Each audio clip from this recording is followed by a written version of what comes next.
Olá, boa tarde. Olá, muito boa tarde. O 12º pior trânsito do país entre 42 cidades avaliadas, mas o 4º melhor entre as capitais.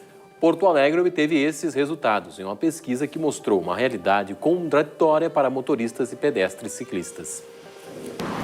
Ruas e avenidas lotadas. São automóveis, pedestres e bicicletas dividindo o mesmo espaço.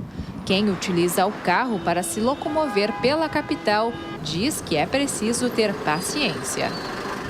É muita tranqueira, principalmente nas primeiras horas da manhã e no final da tarde. Dependendo dos horários de pico, eu considero que é ruim porque tem pouco escoamento.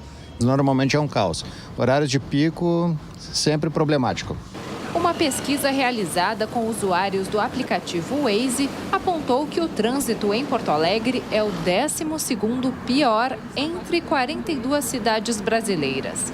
Nós estamos aí com o nosso sistema viário das cidades superlotado, principalmente nas horas do pico, não é? Sem soluções, cheio de nós. Nós aqui temos uma série de obras inacabadas, um martírio para o usuário do sistema. O diretor-presidente da EPTC considera positivo o resultado da pesquisa. Estamos muito bem situados, né, no ranking nacional das avaliações das capitais. Né, haja visto que nós estamos praticamente atrás de duas médias cidades, né, com população praticamente a metade de Porto Alegre, e uma, Brasília, que tem uma população pouco maior do que Porto Alegre. Entre as soluções para melhorar a situação do trânsito na capital, João Albano cita o término das obras da Copa do Mundo que estão atrasadas e a qualificação do transporte público. Transporte coletivo, ele conduz uma quantidade maior de passageiros, né? E então ele democratiza mais o uso do sistema viário. Este estudante diz que o trânsito está complicado. Mesmo assim, pedalar é mais vantajoso. Muito mais rápido, consegue fugir do engarrafamento que tem de manhã cedo aqui na Protásio, na Vasco, ali também consegue fugir bem do engarrafamento. Atualmente, a capital conta com 44 quilômetros de ciclovias. A expectativa é de que até o final do ano chegue a 50. E foi liberada hoje pela manhã a passagem de nível da Avenida Anita Garibaldi. Em 2010, a meta era entregar a obra até a Copa do Mundo de 2014, mas a construção começou em janeiro de 2013. O investimento total foi de R$13.4 mil. O cruzamento entre a Anita e a terceira perimetral é uma tentativa de solucionar os engarrafamentos na região. A obra, entregue com atraso, enfrentou problemas com o desmonte de uma rocha, a desapropriação de uma área e a substituição da empresa responsável. Apesar da liberação, o trecho ainda não está 100% concluído. A trincheira tem 210 metros de extensão. As alças que dão o acesso à direita na Carlos Gomes, pista Centro-Bairro, estão livres. Já as do sentido oposto, Carlos Gomes, Centro-Bairro para a Anita, vão permanecer em obras até novembro. Durante os primeiros dias após a liberação, agentes de trânsito vão monitorar o local. De acordo com a EPTC, cerca de 80 mil veículos percorrem diariamente esse trecho da cidade. Apresentado o primeiro caminhão da Foton no estado, o veículo saiu da linha de produção temporária da montadora chinesa instalada em Caxias do Sul, numa unidade da Agrale. É um modelo leve com capacidade para até 10 toneladas de carga. A produção em série começa no mês que vem. Até o fim do ano, as unidades devem ser comercializadas em todo o país. Em Porto Alegre, segunda-feira de sol com algumas nuvens. A temperatura varia de 10 a 20 graus.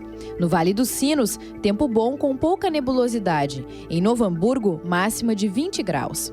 No litoral norte, tarde de céu claro e poucas nuvens. Em Tramandaí, máxima de 19 graus. A Universidade Federal do Rio Grande do Sul prevê para amanhã uma votação decisiva em relação ao sistema de cotas. Dezenas de estudantes protestam contra o processo e estão na reitoria da instituição desde a semana passada. A ocupação da reitoria da URGS tende a dificultar a votação da pauta do Conselho Universitário, que estabelece a entrada na instituição pelo sistema de cotas como única alternativa para os candidatos que desejarem disputar uma vaga por ele. A universidade nega que a medida represente um retrocesso, mas vários estudantes consideram que o acesso ficará mais difícil. Aproximadamente 160 alunos participam da ocupação. O movimento exige ampliação do diálogo sobre a proposta com a comunidade acadêmica. Na tarde de sábado, teve festa no Quilombo do Silva. A comemoração foi pelos 8 anos de titulação da área localizada no bairro Três Figueiras, em Porto Alegre. O Quilombo da família Silva é um marco na resistência territorial negra no cenário urbano da capital gaúcha. Os moradores conquistaram seus terrenos em setembro de 2008, sendo o primeiro quilombo urbano titulado do país. Na região central, tarde de sol com poucas nuvens. Em Santa Cruz do Sul, as marcas ficam entre 8 e 22 graus. Em Santa Maria, tempo parcialmente nublado. A máxima também chega aos 22. Em Cachoeira do Sul, tempo bom com pouca variação de nuvens. Mínima de 8 e máxima de 22 graus. Lembra se puder, se não der esqueça, de algum jeito vai passar. Lembra se puder, se não der esqueça, de algum jeito vai passar. E veja, daqui a pouco o novo sistema informatizado gerencia consultas pelo SUS em Porto Alegre. E em instantes, conheça Novo Hamburgo, o 7º colégio eleitoral do estado.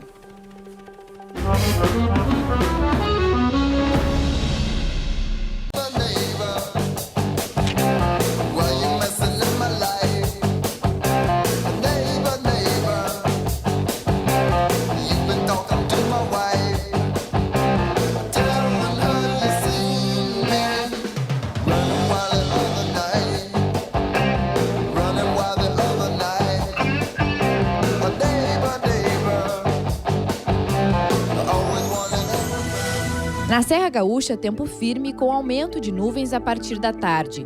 Em Caxias do Sul, mínima de 7 e máxima de 21 graus. Em Passo Fundo, sol com alguma nebulosidade, não chove, máxima de 22 graus. Na região noroeste, sol com pouca variação de nuvens. Em Ijuí, mínima de 6 e máxima de 24 graus.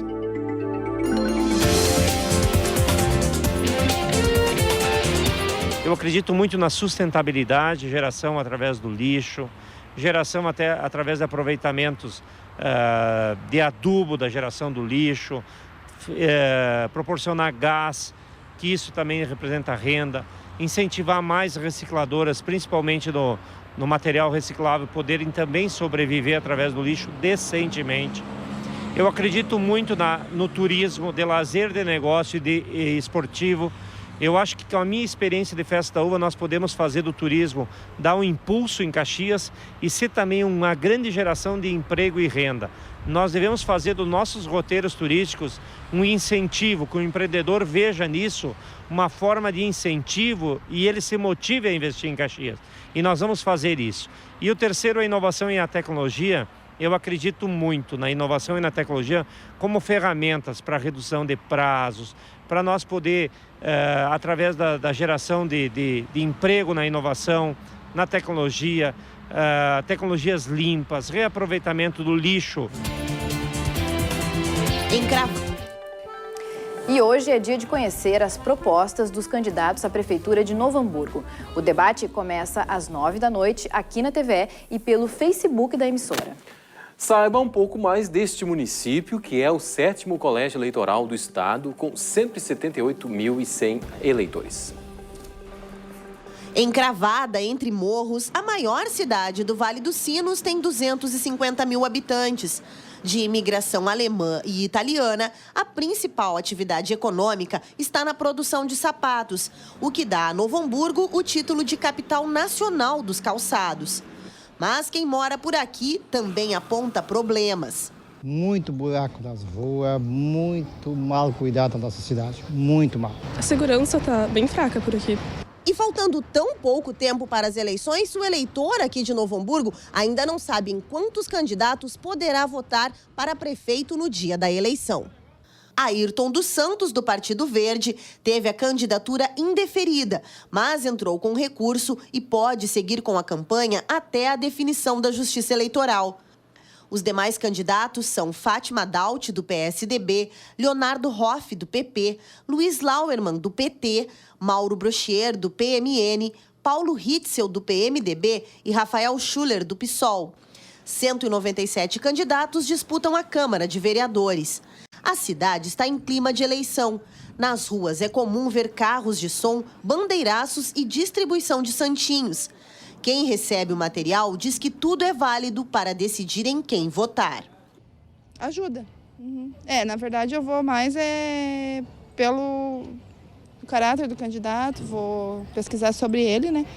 E depois eu vou chegar numa conclusão. E o que dizer então de um debate com os candidatos a prefeito? Os eleitores aprovaram a ideia. Importante, Acho importante divulgar também.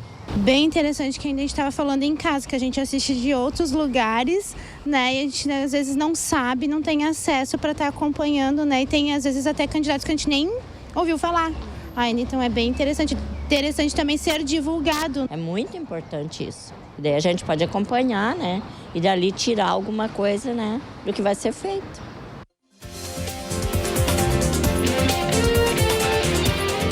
Eu sou Maurício Zedric, tenho 37 anos, sou advogado.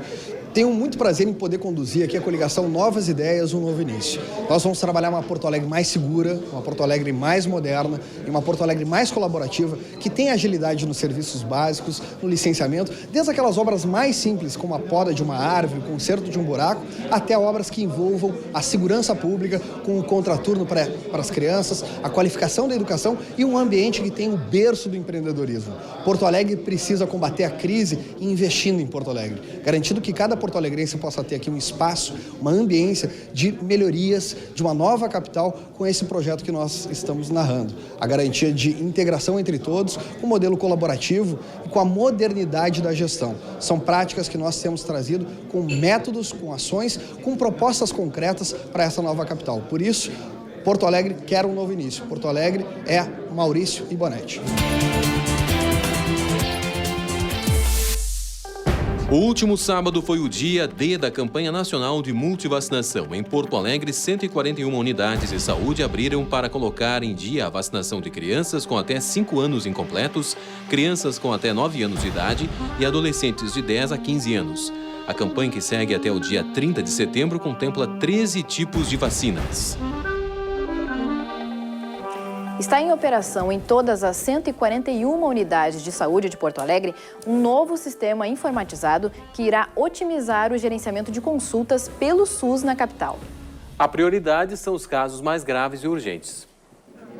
Dona Domingas tem 72 anos, sofre de hipertensão, arritmia e angina. Buscou ajuda no posto de saúde, só não imaginava que demoraria tanto para conseguir um especialista. Quanto tempo a senhora ficou esperando por uma consulta? 1 ano e meio. Quando eu passava mal mesmo, que a gente passa mal, né? Eu podia até ter um infarto, eu ia na cardiologia. A longa espera por um atendimento com um especialista é uma realidade que o novo sistema de gerenciamento de consultas promete mudar, principalmente para aqueles casos considerados graves ou urgentes. Isso porque a nova plataforma vai fazer uma espécie de classificação de risco do paciente. A pessoa que chega, por exemplo, com problema cardíaco, né? No momento que solicita um cardiologista adulto, ele abre perguntas, tá? Perguntas sobre o estado de saúde geral dessa pessoa, sobre a gravidade do problema que ele tem, né? Cada especialidade tem perguntas específicas e conforme for marcando sim, não, ele vai botando a prioridade. Então, um paciente que antes a prioridade era a ordem de chegada, né? Ou às vezes apenas escrito pelo profissional médico ou dentista, no caso, pedindo para um especialista urgente, mas a gente não sabia qual a urgência, agora a gente vai fazer. Quando não há espera para a especialidade desejada, o paciente já sai do posto com a consulta agendada. Mas se houver fila, a ordem é definida pela central de marcações da prefeitura, com base na gravidade do caso e na data do pedido. A mesma unidade de saúde que pertence ao paciente vai olhar se essas consultas que foram agendadas e, quando filtram as consultas agendadas, pegam o telefone do paciente, o número do telefone que está no cadastro do paciente, ligam e confirmam se o paciente pode comparecer à consulta e aí a consulta está confirmada. Caso o paciente não atenda a ligação, um agente de saúde tentará contato fazendo uma visita em casa. A consulta só será desmarcada se não houver confirmação até 3 dias antes da data prevista. Na fronteira oeste, tempo firme com aumento de nuvens a partir da tarde. Em Uruguaiana, faz mínima de 7 e máxima de 23 graus. Em São Borja, céu claro e pouca nebulosidade, máxima de 26. Em Alegrete, sol e poucas nuvens, máxima de 23 graus.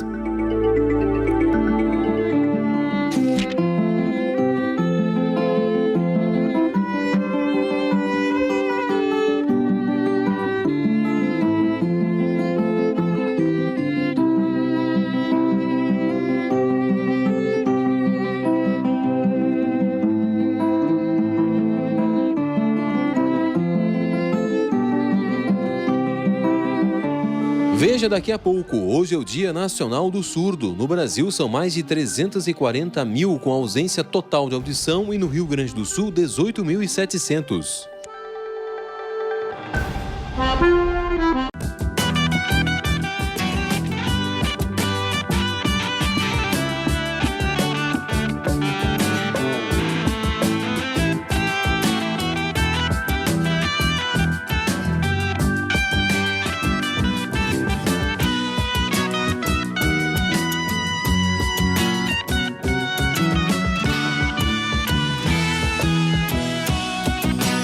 Na região da Campanha, sol com aumento da nebulosidade à tarde. A temperatura se eleva ao longo do dia. Em Bagé, faz mínima de 3 e máxima de 20 graus. Em Pelotas, sol com algumas nuvens, máxima também de 20.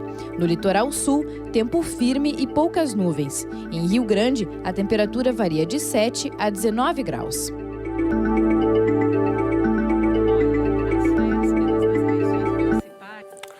Até o próximo 7 de outubro, fica em exposição na Câmara dos Vereadores da capital a 21ª edição do Salão de Artes Plásticas. A mostra reúne 37 trabalhos de 6 artistas e presta uma homenagem aos 80 anos do pintor gaúcho Paulo Porcela. E quem vai falar mais sobre a exposição é a jornalista da FM Cultura, Lena Kurtz. Contigo, Lena. Oi, tudo bem? Olha, às vésperas das eleições municipais, eu vou fazer hoje um convite para vocês, que é o de irem até a Câmara de Vereadores de Porto Alegre, não por uma questão política, mas por uma questão artística. É que está acontecendo lá o 21º Salão de Artes Plásticas, que coloca em destaque a nova produção contemporânea gaúcha, com prêmios de incentivo à criatividade. Este ano são 37 trabalhos de 22 artistas selecionados entre os 144 inscritos de todo o estado, todos com muita qualidade, o que certamente dificultou bastante a escolha da comissão de seleção. Nessa edição, o salão também presta uma homenagem aos 80 anos do artista e professor Paulo Porcela, um ícone da pintura gaúcha moderna, que nasceu em 1936 em Passo Fundo, veio nos anos 1950 para Porto Alegre estudar artes na URGS e por aqui desenvolveu uma trajetória reconhecida internacionalmente. No percurso da exposição, que vocês podem ver aí nas imagens, a gente dá de cara com muita coisa bacana, como as esculturas exóticas de cerâmica, vidro e água de Fábio Vasconcelos, artista de Santa Maria, que lembram seres do mundo abissal. Também a ovelha lisa, que lembra a gente de alguém bastante importante na história da arte, é ou não é? A ovelha lisa é da Maísa Stoltz, de Santo Ângelo, especialista em criar bonecos arte. A videoinstalação, que é, na verdade, um grande caleidoscópio que se move sozinho, do porto-alegrense Bruno Borne, sempre destaque em mídias tecnológicas. A pintura feita com água sanitária, do Eduardo Andrejev, jovem artista de Porto Alegre. E, claro, os desenhos lúdicos e coloridos da também porto-alegrense Manu Halpe, que faturou o prêmio principal. Isso só para citar alguns. O 21º Salão de Artes Plásticas Câmara Municipal Municipal de Porto Alegre. Fica em cartaz até o dia 7 de outubro, na Avenida Loureiro da Silva, 255, com entrada franca. Vai até lá ver a exposição, dá uma conferida na Casa do Povo, vê onde trabalham os nossos vereadores e, de quebra, quem sabe, leva de graça um catálogo bacana, lindo, muito bem feito como esse aqui, tá bom? Até a semana que vem. O jornalista e escritor Luiz Dil, produtor da Rádio FM Cultura, emissora da Fundação Piratini, é um dos indicados a patrono da Feira do Livro de Porto Alegre 2016. Autor consagrado em todo o país no gênero infanto-juvenil, ele já recebeu o Prêmio Açorianos por seu livro de contos, Tocata e Fuga. Dil também tem obras reconhecidas pela Associação Gaúcha dos Escritores, pela Biblioteca Nacional e pela Fundação Nacional do Livro. Os outros patronáveis deste ano são os escritores André Neves, Caio Ritter, Cíntia Moscovici e Cláudia Tages. Hoje se comemora o Dia Nacional dos Surdos. De acordo com dados do último censo, existem quase 350 mil pessoas com ausência total de audição no Brasil. No Rio Grande do Sul, esse número chega a 19 mil. Portanto, a data é uma oportunidade para lembrar as dificuldades que esse grupo enfrenta no dia a dia e como se dá a sua educação. A semana de comemoração e as atividades para os 60 alunos da Escola Municipal de Surdos Salomão Vatnik são especiais. Na rotina, aqui, a alfabetização no ensino fundamental e na educação de jovens e adultos é bilíngue, porque os surdos aprendem primeiro a língua brasileira de sinais, Libras, mas também a língua portuguesa. O professor vai conversar, vai transmitir todo o conhecimento em língua de sinais e vai ensinar o quê? Vai empoderar esse aluno com a segunda língua, que é a língua portuguesa escrita, né? Que é a língua que está no mundo onde ele vive, né? Então ele vai ler por onde ele passar e vai ter alguma coisa escrita, né? Então esse é o desafio, é esse empoderamento da língua portuguesa através da língua de sinais. Eu, quando cheguei aqui no Salomão, eu não tinha comunicação nenhuma. Daí os professores começaram a me ensinar e eu comecei a entender o mundo. Eu fiquei até emocionado, assim, quando comecei a aprender. Demorou um pouquinho, mas em seguida eu aprendi a língua de sinais e consegui me desenvolver. A realidade do Everton, traduzida pela professora Janaína, é a da maior parte dos alunos aqui. Eles nasceram surdos em famílias de ouvintes. E pais, mães e irmãos também precisam aprender Libras na escola. Nós começamos acolhendo essa família, né, e explicando como é esse mundo dos surdos, que é um mundo diferente, né? É um mundo da comunicação. As pessoas não têm o conhecimento, né, não só da língua de sinais, como também da forma em que vai tratar essa criança, esse filho na sua família, que é diferente, né? A maioria dos alunos surdos são de famílias ouvintes e isso é uma novidade. A Jéssica, que hoje ensina a todos a fazer um salgado saudável para a festa, é estudante de nutrição. Ela nem imaginava o quanto aprenderia no estágio e na convivência com os alunos da Escola Salomão. Mas a escola me acolheu super bem e todos os dias eu aprendo uma coisa nova aqui na Salomão. E os alunos, além de acolherem a gente, eles entendem que o ouvinte... como a gente tem paciência com eles, eles também precisam ter paciência conosco. Então, às vezes, eu falo uma coisa em Libras e eles, não é assim, e me ensinam. Mas na convivência em sociedade, ainda falta muito para a inclusão dos surdos. Falta interpretação. Falta interpretação na televisão, nos espaços, falta legenda. Falta o respeito ao deficiente, a pessoa com necessidades especiais. Eu também quero que as pessoas sejam mais solidárias com a pessoa surda. Por isso, a defesa aqui de uma base escolar bilíngue e uma boa preparação dos alunos para um futuro com mais inclusão. O importante para o surdo é uma escola bilíngue, né? Uma escola que valorize a cultura do surdo, a língua de sinais, eles têm o direito a aprender na sua língua, né? E a gente entende que esse é um espaço próprio para isso, né? Onde eles vão se encontrar com os outros surdos, eles vão desenvolver a língua com os iguais, essa cultura vai aparecer, essa identidade vai se formar, né? Para que, num futuro, num segundo grau, num ensino superior, eles possam, então, dar conta nos espaços de ouvintes também. Faleceu neste final de semana uma das mais antigas servidoras da TVE. Circe Souza Tavares tinha 63 anos, deixou um filho e 2 netos. Circe trabalhou por 3 décadas na Fundação Piratini, era funcionária de um setor fundamental em qualquer emissora. Organizava e colaborava na pesquisa do arquivo de imagens. O canal Aberto volta amanhã, outras informações às 7h15 da noite, no segunda edição.